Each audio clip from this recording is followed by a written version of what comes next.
어서 오세요. 반갑습니다. 안녕하세요. 전업주부를 하면서 디자인 프리랜서를 하고 있는 유부남입니다.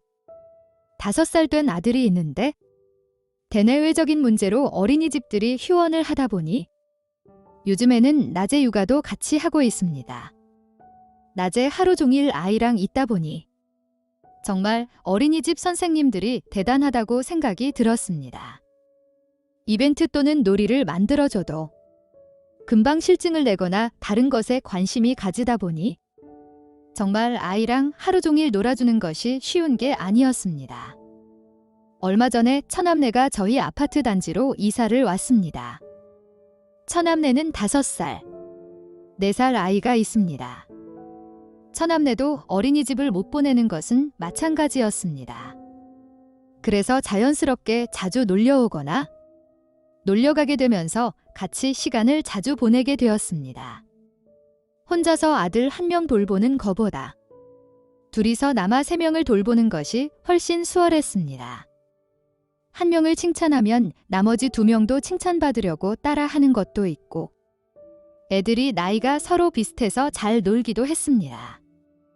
식사 챙기는 것도 처남댁이 있다 보니 편했습니다.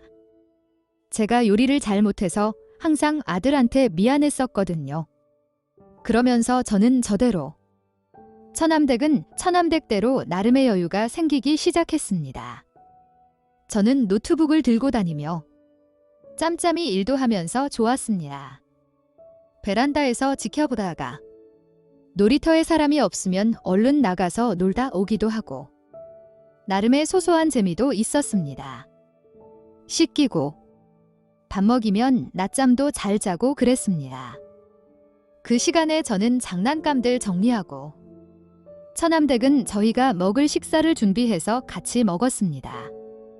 그리고 나서는 애들이 깰 때까지 같이 커피를 마시면서 이야기를 하였습니다. 뭔가 대화를 나누게 되면서 가재는 게 편이라고 하듯이 통하는 것이 많았습니다. 같은 전업주부에 나는 이 집안 사위, 처남댁은 이 집안 며느리이다 보니 특히 집안 식구들 뒷내기가 잘 통했습니다. 이런 시간이 많아지면서 자연스럽게 친해지게 되었습니다. 애들을 데리고 같이 장도 보러 가고 머리도 자르려 가고 맛있는 것도 먹으려 가고 같이 보내는 시간이 점점 많아졌습니다. 성인 남녀가 서로 알아가고 많은 시간을 같이 보내다 보니 조심스럽게 서로에게 호감을 가지고 되었습니다. 그러면서 부부 싸움이라도 하는 날이면 서로에게 더 의지하게 되었고 그러다 관계까지 가지게 되었습니다. 와이프와 처남이 출근한 이후부터는 처남댁과 신혼부부처럼 지내게 되었습니다. 거침없이 스킨십을 하였고 애들이 자거나 거실에서 자기들끼리 놀고 있으면 시도 때도 없이 관계를 가졌습니다. 정말 저 때는 중독된 것처럼 거침이 없었습니다. 꼬리가 길면 잡히는 것처럼 결국 모두에게 걸리고 말았습니다.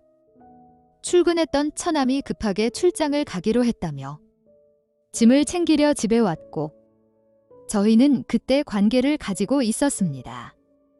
아이들은 낮잠을 자고 있었고요. 처남은 충격을 받았는지 아무 말도 없이 본인 짐만 챙겨서 나갔습니다. 그날 저녁 와이프는 퇴근하고 집에 들어오더니 애들 자고 얘기하자고 하였습니다. 아무런 화도, 원망도, 욕도 없이 앞으로 어떻게 할 거냐고 물었습니다. 당연히 정리하겠다고 대답하는 것이 맞았지만 어떻게 해야 할지 모르겠다고 답하고 말았습니다. 와이프는 당황해하면서 그럼 어떻게 해주길 바라냐고 물어왔습니다. 저는 대답하지 못했습니다. 욕심이지만 둘 다 놓치고 싶지 않는 게 솔직한 제 마음이기 때문입니다. 결국 참다 못한 와이프가 소리를 지르며 다 같이 살 순 없잖아 라고 하면서 방에 들어가 버렸습니다.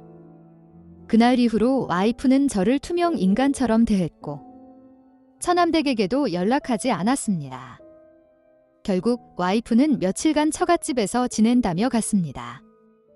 약 2주 정도 시간이 흐르고 다 같이 모였습니다. 아무 말 없이 정적만 흘렸습니다. 제가 처남에게 너무 미안하다고 사과를 먼저 하였습니다. 그것이 어떻게 형님만의 잘못이겠냐며 자기도 처남댁도 모두의 잘못이라고 하였습니다. 이렇게 만든 것은 다 내 잘못이니? 와이프와 처남이 하라는 대로 다 하겠다고 하였습니다. 이혼이든 그 이상의 것을 원해도 다 들어주겠다고 하였습니다. 그날은 그렇게 대화 없이 정적만 흐르다가 헤어졌습니다. 그날 저녁 와이프가 처갓집으로 안 가고 집으로 왔습니다. 제가 놀래하자 와이프는 내가 내 집에 오는데 놀랄 일이냐며 대답하고서는 아들에게 안부를 물었습니다. 아들이랑 이런저런 이야기를 하다가 요즘에는 삼촌 집에 안 놀려가서 심심하다고 하였습니다. 그러면서 언제 또 놀려갈 수 있냐고 와이프에게 물었습니다. 삼촌 집에 놀려가고 싶냐고 묻자 아들이 친구도 있고 아가도 있어서 좋다고 매일매일 놀려가고 싶다고 하였습니다. 결국 와이프는 큰 한숨만 쉬고 방으로 들어갔습니다. 옷방에서 맥주 한 캔 먹고 자려고 하고 있는데 와이프가 왔습니다. 거실에서 같이 마시자면서 나오라고 하였습니다. 나름 잘 차려진 술상이 있었습니다. 그러면서 대화가 시작되었습니다. 처남댁이 어디가 좋았고 왜 그렇게 되었는지 등등 쭉 이야기를 하였습니다. 서로의 상황도 비슷했고 대화도 잘 통했고 많은 시간을 같이 지내다 보니 그렇게 되었다고 미안하다고 사과를 하였습니다. 와이프는 많은 생각도 해보았고 처남과도 많은 대화를 나눠봤는데 아직 답을 정하지 못했다고 하였습니다. 그러면서 아예 다 같이 사는 건 어떠냐고 저한테 물어보았습니다. 그래서 뭐를 다 같이 사냐고 물어보았고 처남네랑 같이 살자는 것이었습니다. 너무나 황당한 와이프의 말에 아무 말도 못하면서 멀뚱멀뚱 쳐다만 보았습니다. 와이프는 각자 집을 팔아서 돈을 모아 더 큰 아파트나 복층 빌라로 이사 가자는 것이었습니다.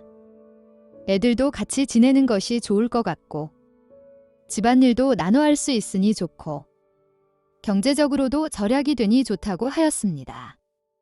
당연한 말이지만 지금 상황이 상황인지라 와이프의 말의 의도를 알 수가 없었습니다. 차라리 때리거나 화를 내라고 말도 안 되는 소리 하지 말라고 하였습니다.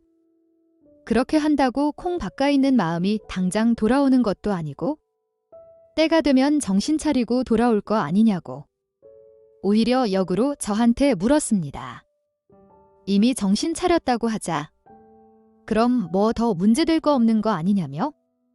같이 사는 것에 대해서 생각해보라고 하면서 와이프는 방에 들어갔습니다.